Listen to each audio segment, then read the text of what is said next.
Doctor, പിന്നെ നമ്മുടെ ഈ ഇപ്പോഴത്തെ ജോലി ഉണ്ടല്ലോ, സ്ട്രെസ്ഫുൾ ആയിട്ടുള്ള ലൈഫാണ്. ഇപ്പോൾ IT ഫീൽഡിലാണെങ്കിലും ചിലപ്പോൾ നൈറ്റിൽ വർക്ക് ചെയ്യുന്ന ആൾക്കാരുണ്ടാവും. പിന്നെ നല്ല സ്ട്രെസ്സാണ്. ഇപ്പോൾ ഇത് കാരണം കൊണ്ടിട്ട് നമുക്ക് ഈ ഹോർമോൺ ഇംബാലൻസ് ഒക്കെ വരാൻ ചാൻസ് ഉണ്ട്.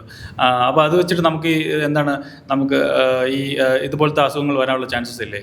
പിന്നെ ശരിക്കും ഉണ്ട്. അതായത് ഈ പ്രധാനമായിട്ട് സ്ട്രെസ്സാണ് ഈ ലൈഫ് സ്റ്റൈൽ ഡിസീസ് എന്ന് പറയുന്നതിൽ തന്നെ നമുക്ക് സ്ട്രെസ് ഒരു മെയിൻ റീസൺ ആണ്. ഈ നമ്മൾ അതായത് പണ്ടത്തെ കാലത്ത് സ്ത്രീകളൊന്നും ഇത്രയധികം പുറത്തിറങ്ങി ജോലിയൊന്നും എടുക്കാനൊന്നും പോയിട്ടില്ല. വീട്ടു ജോലികൾ മാത്രമായിട്ട് ഒതുങ്ങിക്കൂടുന്നു. പക്ഷെ ഇപ്പോഴത്തെ സ്ത്രീകൾ അങ്ങനെയല്ല. അവരാണ് കൂടുതലായിട്ടും പുറത്തുപോയി ഏൺ ചെയ്യുകയോ, പുരുഷന്മാരെക്കാളിലും കൂടുതൽ ഇപ്പൊ സ്ത്രീകളാണ് എല്ലാ കാര്യങ്ങളും. അപ്പം ഇതിന്റെ കൂടെ തന്നെ അവര് കുടുംബം നോക്കണം, കുട്ടികളുടെ കാര്യം നോക്കണം, പിന്നെ അവർക്കുള്ള സാമൂഹികമായിട്ടുള്ള അവരുടെ കടമകളെല്ലാം നിറവേറ്റണം. അതിന്റെ കൂടെ അവര് വർക്കും കൂടെ ചെയ്യണം. അപ്പൊ ഇതെല്ലാം ഒരാൾ തന്നെ ചെയ്തു വരുമ്പോഴേക്കും അവർക്ക് അവരുടെ ഒരു സ്ട്രെസ് ലെവൽ അങ്ങ് കൂടും.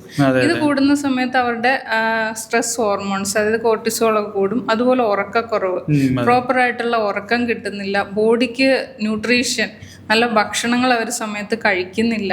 ഇങ്ങനെയൊക്കെ വരുന്ന സമയത്ത് ധാരാളം പ്രശ്നങ്ങൾ അത് ഓരോ രോഗങ്ങളായിട്ടായിരിക്കും അവരുടെ ശരീരത്തെ ബാധിക്കുക. അത് ശാരീരികമായിട്ടും മാനസികമായിട്ടും ഒരുപാട് പ്രശ്നങ്ങൾ സ്ത്രീകൾക്ക് ഉണ്ടാക്കാറുണ്ട്. അപ്പൊ സ്ട്രെസ് ഒരു വലിയ ഫാക്ടർ തന്നെയാണ്. ഈ സ്ട്രെസ് മാറിയാൽ തന്നെ കുറേ കാര്യങ്ങൾ നമുക്ക് സോൾവ് ചെയ്ത് കൊണ്ടുവരാൻ പറ്റും. ഓക്കെ.